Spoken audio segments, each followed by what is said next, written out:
चलो बच्चे पहले समझो। अब हम सबसे पहले बात करते हैं बच्चे नेक्स्ट एडिशन ऑफ वेक्टर्स। मतलब हमारे पास दो वेक्टर्स हैं, एक वेक्टर ए और एक वेक्टर बी। ये मेरे पास कोई दो वेक्टर्स हैं, एक वेक्टर ए एक वेक्टर बी। देखो दोनों वेक्टर्स अलग अलग हैं, दोनों वेक्टर्स वो कहीं भी हो सकते हैं, है ना बच्चे, दोनों वेक्टर वो कहीं भी हो सकते हैं। तो मैंने क्या किया, मैंने इस वेक्टर को उठाया और इसको डिस्प्लेस कर दिया इसी के पैरेलल। तो मैंने जब डिस्प्लेस करा तो ये वेक्टर ए और ये क्या आ गया, वेक्टर बी। That's clear.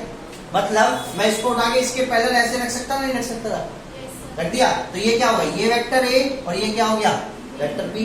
अब जो वेक्टर ए है और वेक्टर बी है वो क्या हो रहे हैं, वो एज ए क्या बात कर रहे हैं, दो साइड्स हो गई, एक वेक्टर ए और एक वेक्टर बी, है नहीं है बच्चे। हमने उस वेक्टर को, दो वेक्टर अलग अलग थे, किसी वेक्टर को कहीं भी डिस्प्लेस कर सकता हूं क्या, मैं ऐसा भी तो कर सकता था, इसको उठा के यहां भी तो डिस्प्लेस कर सकता था। पैरेलल हम किसी भी वेक्टर को क्या कर सकते हैं, डिस्प्लेस कर सकते हैं without change in magnitude and direction. It's called free vector, है ना बच्चे। तो मैंने इसको उठाया यहां पर डिस्प्लेस कर दिया। अब ये क्या हुआ, अब जो दो वेक्टर्स हैं, वेक्टर ए और vector B, as a treat कर रहे हैं टू साइड्स, कर रहे नहीं कर रहे, एक साइड ये नहीं एक साइड ये नहीं। That's clear. हमारे पास जो वेक्टर है, वेक्टर ए और वेक्टर बी, कैसे है ये, एज ए टू साइड्स। और कैसी साइड्स, दो कैसी साइड्स हैं, दो एक साइड्स है किसी चीज की। और ये क्या है, ये इसका टर्न, ये इसका, और वहीं से एक साइड स्टार्ट हो रही है, ठीक है बच्चे। और एक डायरेक्शन भी है दोनों की, कैसी डायरेक्शन है, इस टाइप से, है नहीं है बच्चे। तो जो हमारा इन दोनों का जो रिजल्टेंट होगा वो क्या होगा, थर्ड साइड होगी, क्या होगी, थर्ड साइड। अब समझना, थर्ड साइड। और वो कौन सी साइड होगी, जिसका इनिशियल पॉइंट कहां से स्टार्ट होगा, ए से स्टार्ट होगा, उस वेक्टर से जिसको पहली साइड जिसकी होगी नहीं होगी। तो vector A plus vector B, तो जो इन दोनों का जो सम होगा वो रिजल्टेंट होगा ट्राइंगल की थर्ड साइड्स के। इसी को हम बोलते हैं, क्या बोलते हैं इसे, ट्राइंगल लॉ ऑफ क्या बच्चे, addition. Triangle law of vector addition, triangle law of vector addition. तो पहले बच्चे इस बात को समझना, मैं क्या कह रहा हूं कि अगर वेक्टर ए और वेक्टर बी क्या है, दो क्या है, साइड्स है, किसकी, ट्राइंगल की। तो जो हमारा थर्ड साइड होगा वो रिजल्टेंट होगा इनके एडिशन, इनके एडिशन के रिजल्टेंट के। That's clear. अब लेकिन एक बात को समझना, ये मैंने ए लिया, ये बी, ये सी। मैं आपसे क्या कह रहा हूं कि वेक्टर ए बी जो है वो साइड है ट्राइंगल की, और एक वेक्टर बी सी भी क्या है, साइड है। तो देखो डायरेक्शन क्या चल रही है, ये चल रही है। तो जो उसका रिजल्टेंट है वो इक्वल किसके है, एसी के, है नहीं है।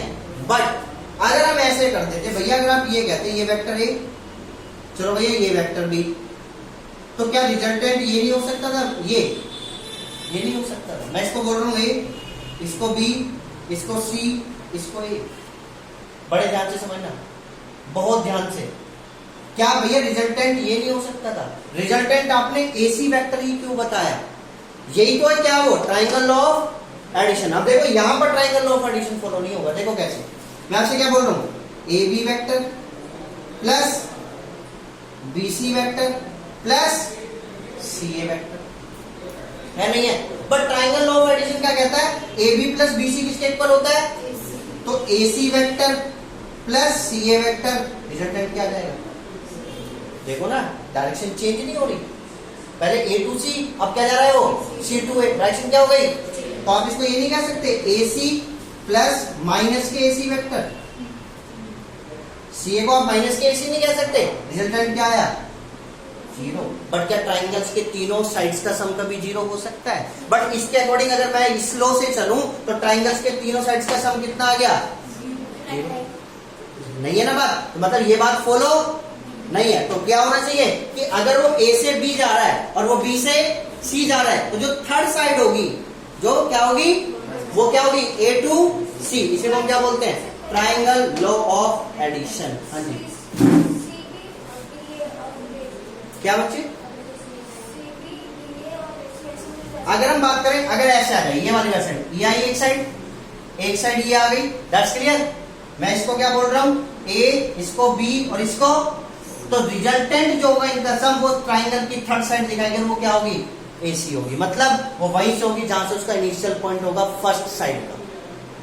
बात समझ में आ गई बच्चे? तो ट्राइंगल लॉ ऑफ एडिशन, इसी को हम बोलते हैं ट्राइंगल। मतलब जब भी हम दो वेक्टर्स को ऐड करते हैं तो हम किसकी हेल्प से ऐड करते हैं, ट्राइंगल लॉ ऑफ एडिशन। मतलब कि जो भी इनका रिजल्टेंट होता है वो एक ट्राइंगल की थर्ड साइड के इक्वल, जो भी क्या होता है, रिजल्टेंट होता है किसका, दो साइड्स के सम का, वो क्या होता है, थर्ड साइड के इक्वल होता है। अब आपको भैया बात आती है डायरेक्शन, ये भी तो थर्ड साइड बन रही है, बट डायरेक्शन मैंने क्या बोली, A to C, बट यहां क्या ली थी मैंने, C to A। That's clear? यहां क्या ली थी, C to, बट है क्या एक्चुअल में A to C, इसलिए हम क्या नहीं ले सकते, C to A नहीं ले सकते। बात समझ में आ गई? क्योंकि C to A में सम क्या बन रहा है, तीनों। और क्या इसमें सम बन जाएगा, इसमें सम बनेगा, इसमें क्या AB plus BC equal to किसके होगा, AC। और तीनों साइड्स का अगर सम भी करोगे तो वो नहीं हो सकता। That's clear? बात आ गई समझ में? लिख लीजिए।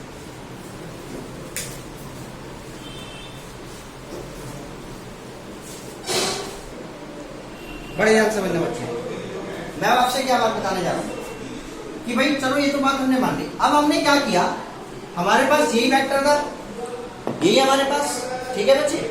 अब हम क्या बताने जा रहे हैं कि भाई सपोज करो आप करके भैया आप इसे ऐसा डिस्प्लेस कर रहे हो, यहां से यहां, मैंने इसे ऐसा डिस्प्लेस करा, पैरेलल है कि इसकी डायरेक्शन को मैंने क्या कर दिया, चेंज। भाई अगर बात करूं, ये पहले बी वेक्टर बच्चे मैंने ये बोला था, अब क्या मैंने इसकी डायरेक्शन को क्या कर दिया, चेंज, माइनस भी हो गया वेक्टर, हुआ नहीं होगा, डायरेक्शन इसकी चेंज करी है मैंने डायरेक्शन, ये पहले था, इसकी डायरेक्शन को क्या कर दिया, चेंज। तो अब की बार जो रिजल्टेंट होगा वो इसके इक्वल होगा, और वो भी क्या होगा, वेक्टर A प्लस माइनस के वेक्टर B, तो ये क्या हो जाएगा, vector A minus vector B। तो इसी को हम बोलते हैं कि वेक्टर A में से सबट्रैक्ट हो रहा है क्या, वेक्टर B, बट एक्चुअल में होता क्या है, एडिशन। That's clear? आगे बात समझ में, ये क्या है, वेक्टर A माइनस, तो अगर वेक्टर A में से वेक्टर B को माइनस कर रहे हैं तो वो कब हो रहे होंगे, कि जब दूसरा वेक्टर किस में डायरेक्शन में रहा होगा, नेगेटिव डायरेक्शन में रहा होगा, बट एक्चुअल में हमने ऐड ही कर रहे हैं, और उसका जो रिजल्टेंट होगा वो थर्ड साइड के इक्वल है, नहीं है? बात आ गई समझ में? इसको लिख लीजिए। आगे बात करते हैं पैरेललोग्राम को।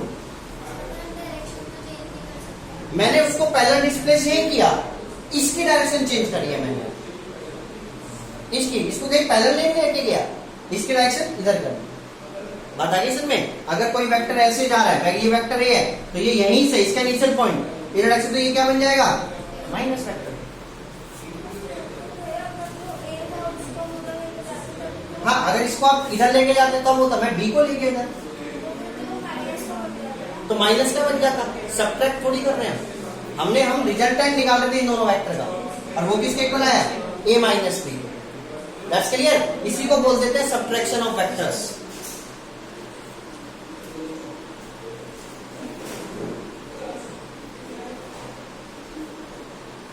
चलो आगे देखो, अभी जब मैं आपको ट्राइंगल लॉ पढ़ा रहा था, मैं आपसे कहता A और जो B है वो दो साइड्स हैं किसकी, ट्राइंगल की। बट पैरेललोग्राम लॉ में क्या होता है, लॉ ऑफ पैरेललोग्राम क्या होता है बच्चे, एडिशन लॉ ऑफ पैरेललोग्राम। मैं कह रहा हूं ये मेरे पास वेक्टर A है, ये मेरे पास वेक्टर B है, और वेक्टर A वेक्टर B दो कॉन्जुगेटिव साइड्स हैं एक किसकी, पैरेललोग्राम। मतलब ये वेक्टर A और ये वेक्टर B, बात समझ में आ रही है? That's clear? ये क्या बोला बच्चे मैंने, वेक्टर A और ये क्या बोला, वेक्टर B। ये क्या है, दो कॉन्जुगेटिव साइड्स हैं किसकी, किसी भी दो, जो वेक्टर A वेक्टर B है वो दो कॉन्जुगेटिव साइड्स हैं, ठीक है बच्चे। और हम मान रहे हैं कि ये पैरेललोग्राम की है, मान लिया। क्या मैं इसको उठा के यहां से डिस्प्लेस ऐसे नहीं कर सकता, क्या मैं इसको उठा के ऐसे डिस्प्लेस नहीं कर सकता, कर सकता हूं नहीं कर सकता? बड़े ध्यान से समझना बच्चे, इसको ऐसे डिस्प्लेस करा और इसको ऐसे डिस्प्लेस कर दिया। ये वेक्टर B तो ये भी क्या है, और ये क्या है, वेक्टर A है, नहीं है? तो जो अब इसका रिजल्टेंट होगा, जो इनका रिजल्टेंट होगा वेक्टर B, वो डायगोनल के इक्वल होगा, और डायगोनल वो डायगोनल होगा जिसका स्टार्टिंग पॉइंट भी वहीं से होगा जहां से वो दोनों वेक्टर्स हैं। तो क्या होगा रिजल्टेंट, दिस, ये तो होगा।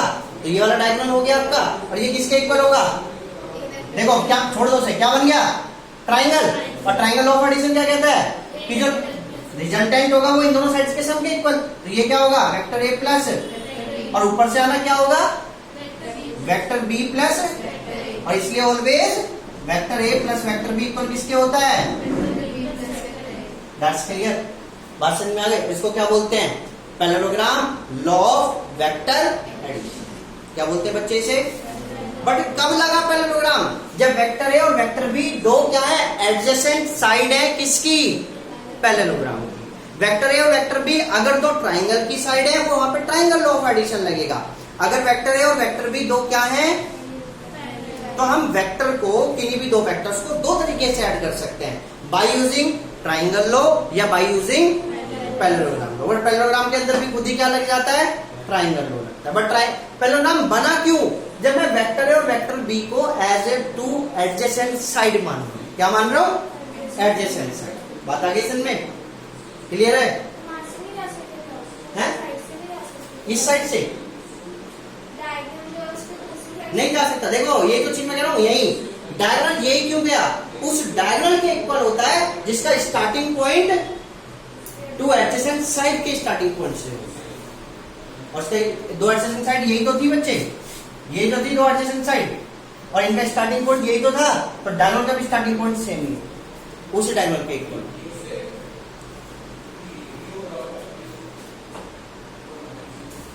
अब बात करेंगे बच्चे properties of addition of vector, properties की बात करेंगे। टॉपिक डाल लीजिए properties of addition of vector.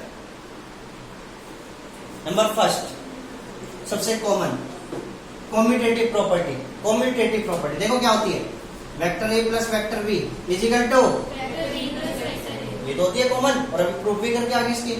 Number next associative property, vector A plus vector B plus vector C bracket always equal होगा vector A plus vector B plus vector C के। मतलब भैया ये दिखता कैसा होगा, ये तीन वेक्टर होंगे कहां पर, ये देखो एक वेक्टर ए, एक वेक्टर बी और एक वेक्टर सी, ले लिया। बात समझना पड़े ध्यान से, बहुत ध्यान से। ये वेक्टर ए, ये वेक्टर बी, ये वेक्टर सी, इन तीनों को प्लस कर रहा हूं। पहले किसको प्लस किया, vector A plus vector B को, ट्राइंगल लॉ ऑफ एडिशन, तो ये कितना आ गया, आ गया। इसके साथ क्या प्लस कर दिया, तो रिजल्टेंट किसके इक्वल आया, vector A plus vector B plus vector C. That's clear, बात आ गई समझ में। तो इसी तरीके से हम तीन वेक्टर्स को प्लस करते हैं। यहां पे भी क्या यूज करा है, triangle law of addition. That's clear. इसको ले लो, ठीक है बच्चे, इसको ले लो, वो इसके इक्वल करो, बात है कि दैट्स क्लियर। चाहे पहले बी सी को प्लस करो फिर ए को प्लस करो। Next vector A plus 0 is equal to, कौन सी प्रॉपर्टी होती है, कौन सी प्रॉपर्टी होती है, एडिटिव प्रॉपर्टी।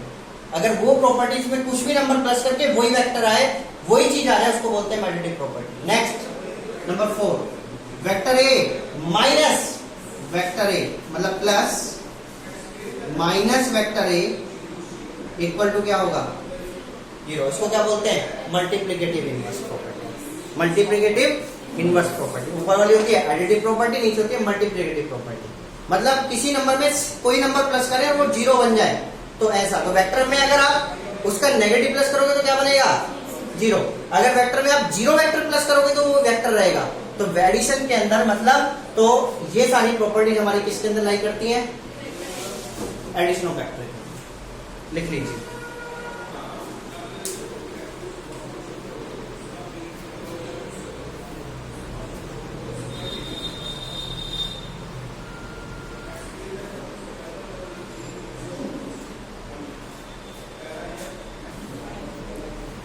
चलिए बच्चे अब बात करते हैं टॉपिक की, मल्टीप्लीकेशन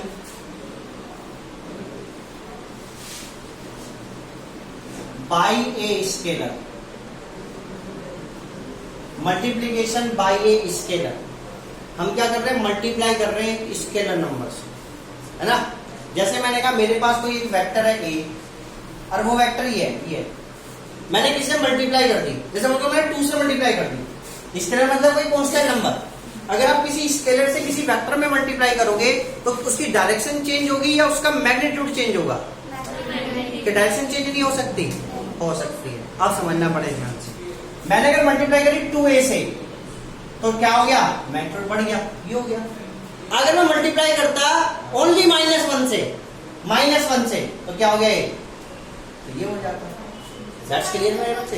क्यों क्या नहीं कर सकता मैं? क्या multiplication bye a scalar, scalar number वो कुछ भी हो सकता है, पॉजिटिव भी हो सकता है या नेगेटिव भी हो सकता है। तो हम किसी भी नंबर से किसी भी वेक्टर में क्या कर सकते हैं? मल्टीप्लाई कर सकते हैं। तो उसके किस चीज में चेंज आता है? मैग्नीट्यूड और डायरेक्शन दोनों में चेंज आ सकता है। अगर आप पॉजिटिव नंबर से मल्टीप्लाई करते हो तो मैग्नीट्यूड में चेंज आता है, अगर आप किसी नेगेटिव नंबर से मल्टीप्लाई करते हो तो मैग्नीट्यूड और डायरेक्शन दोनों में चेंज आता है। बात आगे बच्चे से इनमें, इसी को हम क्या बोलते हैं? Multiplication bye a scalar. That's clear. अगर मैं इसमें हाफ से मल्टीप्लाई कर देता तो क्या बन जाता? वो हाफ हो जाता। किसका? मैग्नीट्यूड हाफ हो जाता है। That's clear. इसी को हम क्या बोलते हैं? Multiplication bye a scalar. इतना समझ में आ गया? तो मैग्नीट्यूड से आप मल्टीप्लाई करके कोई फर्क तो नहीं पड़ता ना। तो अब हम टॉपिक पे चलने वाले हैं, कंपोनेंट ऑफ वेक्टर। ठीक है ना? तो जो हमारा चैप्टर जो भी टॉपिक चल रहा था उसी पे हम जा रहे हैं। इसको मल्टीप्लाई करके वही। चलिए बच्चे, अभी मैंने आपको क्या बताया कि भाई मेरे पास, अब हम टॉपिक की बात कर रहे हैं उसी की, किसकी बच्चे? कंपोनेंट्स ऑफ, इसके बच्चे वेक्टर, कंपोनेंट्स ऑफ वेक्टर। तो इसी टॉपिक की बात कर रहे हैं, वो समझना पहले। मैं भी आपको बता दे रहा हूं कि हमारे पास कोई एक कार्टेशियन प्लेन है। और कैसा कार्टेशियन प्लेन है? 3D प्लेन है।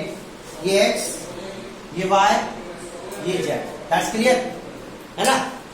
मैंने क्या बनाया? मैंने यहां पर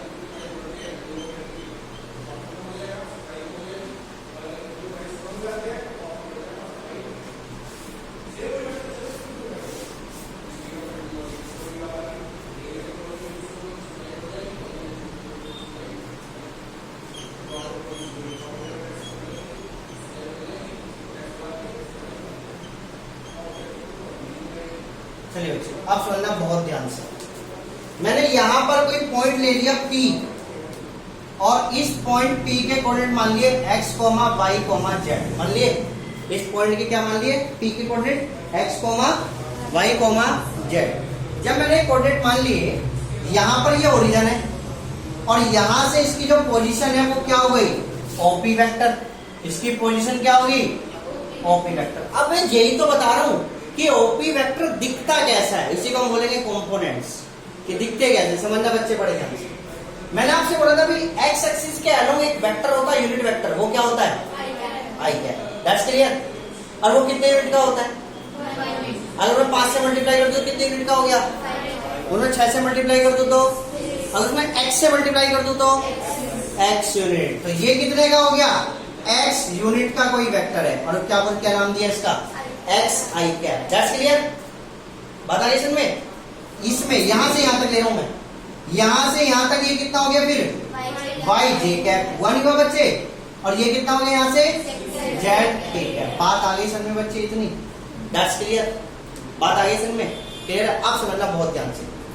जब ये वाई जे कैप है तो ये भी क्या रहा होगा? वाई जे कैप, क्योंकि वो उसके पैरेलल है। बिल्कुल। मैं नेमिंग कर लेता हूं, O, A, B और P। ठीक है बच्चे? समझना पहले बड़े ध्यान से। इसको यहां से ज्वाइन कर दिया, इसको यहां से ज्वाइन कर दिया बच्चे मैंने, ये कर दिया ये OA, ये AB। That's clear. तो क्या आपका OB इक्वल होगा OA प्लस AB वेक्टर के by using triangle law of addition? देखो OA प्लस किसके होगा? AB के। Equal resultant third side. तो OB जो होगा वो इक्वल किसके आ जाएगा? जरा बता दो आप हमें। X I cap plus Y J cap. That's clear है बच्चे? और ये देखो ये चीज आपके पास आ गई। और मैं यहां से एक चीज आपसे और कह रहा हूं कि जो OP वेक्टर होगा क्या वो इक्वल नहीं होगा ओबी वेक्टर के प्लस बीपी वेक्टर के, होगा नहीं होगा? अच्छा तो ओबी वेक्टर क्या है? X I cap Y J cap. अच्छा बीपी वेक्टर किसके पैरेलल है? किसके? जेड के, जेड एक्सिस के है नहीं, तो किसके इक्वल हो गया? जेड के क्या। तो जो एक वेक्टर होता है वो इस टाइप में दिखाई देता है, किसके में? X I cap Y J cap और जेड के। दैट्स क्लियर मेरे बच्चे? बात समझ में आ गई कि जो कोई भी वेक्टर होता है वो किस में दिखाई देता है? इसकी फॉर्म में। Where X Y Z are known as scalar component. क्या बोलते हैं मैंने? क्योंकि ये कांस्टेंट नंबर्स होते हैं।